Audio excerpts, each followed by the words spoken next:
Alright, so I'm going to continue to texture in this tutorial, and I want to just kind of point out a few things. Now, the way you can make some of these variations, these texture variations, is by simply changing this color here. So say you want your dumpster to be more of a forest green. You can just do that, hit Alt Backspace to fill it, and then when we go to File, Save As, Targa, you can just simply select your object, material attributes, and reload it. And when we hit render,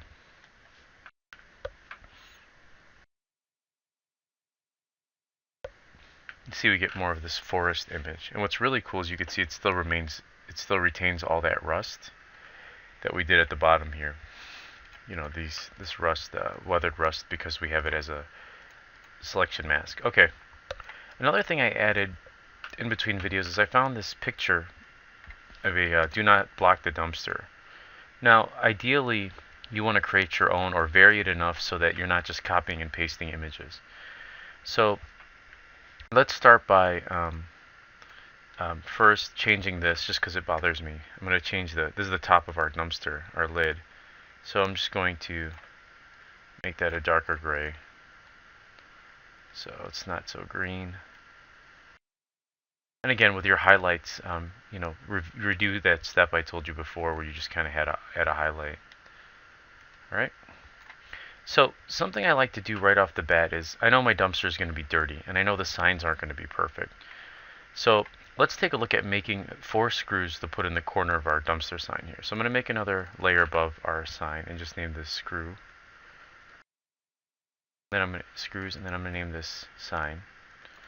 Alright, now I'm going to hit M to marquee, and I'm just going to hold shift here and drag out a marquee. Now you notice it creates a square here, a rectangle.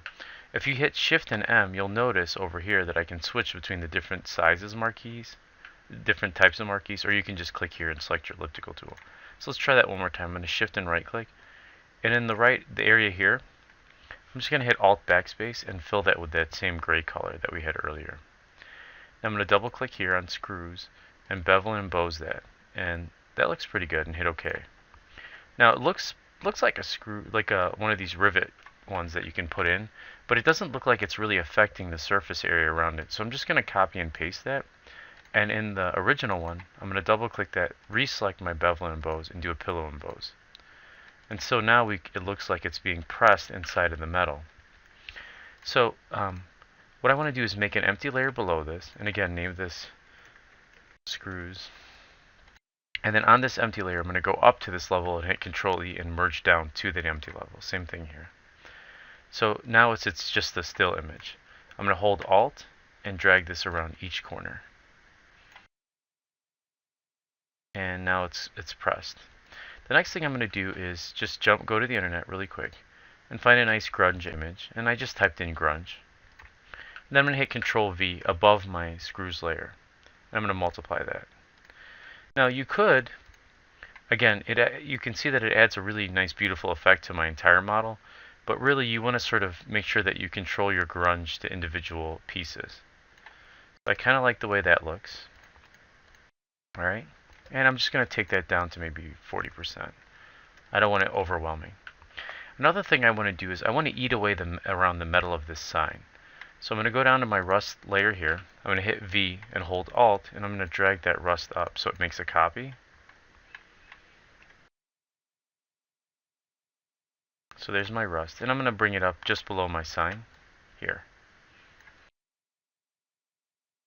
Alright, and just to kind of save time, I'm going to hold Control, click the image here, you can see it selects it, hit Control I to inverse or Control Shift I to inverse my selection. And on this rust layer here, I'm just going to hit delete. And that'll delete all of the rust, but what's underneath it. Okay? Let's go ahead and hit Control D here. And I don't know, my rust is turning out blue. Oh. When I hit Control I inverted it. Here, let's take a look. I'll hit Control I again. You can see I'll invert that back. Okay. So let's take a look at withering away parts of our sign here so that the rust shows through. So on sign, I'm going to double click that. Again, drop shadow, hit OK. Add a layer mask, hit B for brush. And same thing, I'm going to just find like a really kind of interesting splatter, something like that. And just kind of draw a big splatter and then a small one in the center. Actually, let me undo that. Let's go bigger at 10% and just kind of work our way out and then work our way back in. You could do the same around these edges here. Again, I'm just sort of weathering away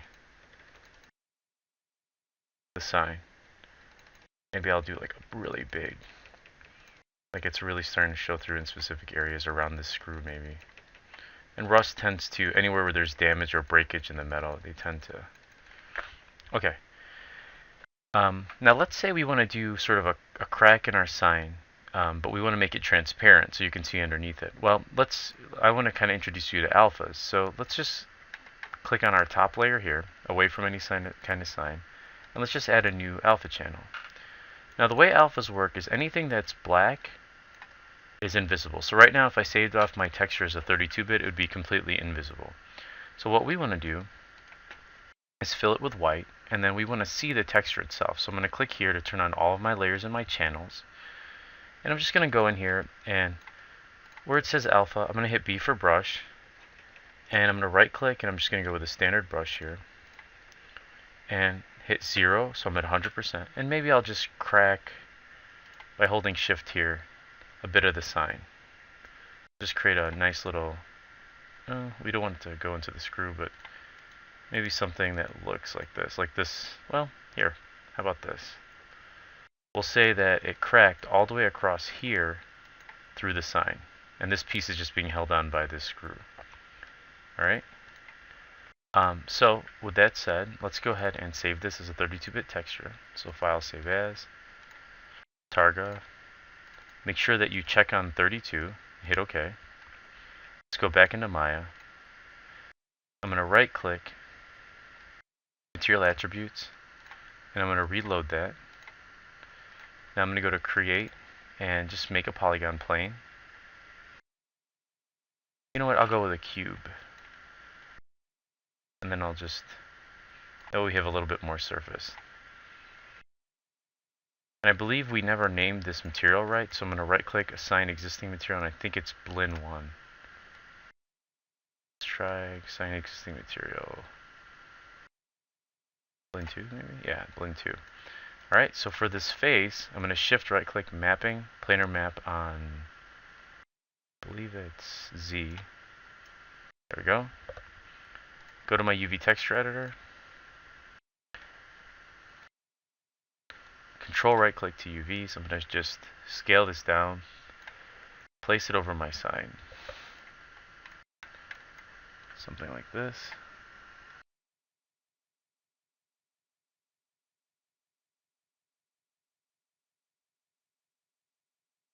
Now my sign isn't exactly the shape of my do not block the dumpster, so let's just scale this down. So, alright, I'm going to push that inside a little bit more. Scale that up. Now let's make sure that Material Attributes,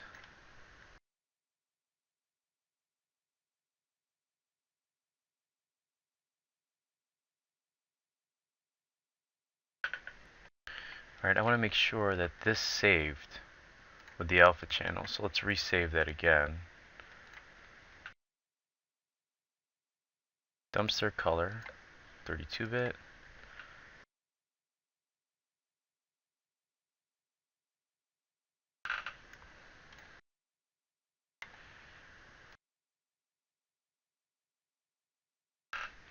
Okay, so you can see it took a little bit of sorting, but you can see here that we have a complete sign, and now that crack that we did in the alpha is working. And we have a gray lid that we can sort of begin to build off of ourselves. So I'm going to go ahead and end this tutorial here, and your homework assignment is going to be to pick an object that already exists. So another hard surface object similar to this. It could be a dumpster or whatever that matches your world. And you're going to have to create 3 variations. So I'm going to combine these so you can see that. And there are going to be 3 destroyed states. So a regular, and then you could take that same dumpster, maybe hit B for soft select. And I need you to come up with a pretty interesting way on, like maybe these, it broke down or how it got hit by a car. But, imagine that you're going to have it get hit by a rocket. So 3 destroyed states with texture changes. So I want like burn marks on it and things like that. Be as creative as possible. And the last state would be it really, really damaged. Okay? So we could even do it if it was a car racing game. It hits it and it swaps between states. Okay? So create 3 destroyed states, and so 1 damaged, 1 perfect, 1 slightly damaged, and then 1 completely destroyed. Like the tops are broken off. You can go in and delete chunks and stuff like that. Okay? And you're going to actually save them off as this dumpster underscore 1, dumpster underscore 02, and dumpster underscore 03. So your in-class project is to take this dumpster, create 3 destroyed states, and then your homework assignment is to create your own completely new model, textured using the techniques I showed you here, with 3 destroyed states.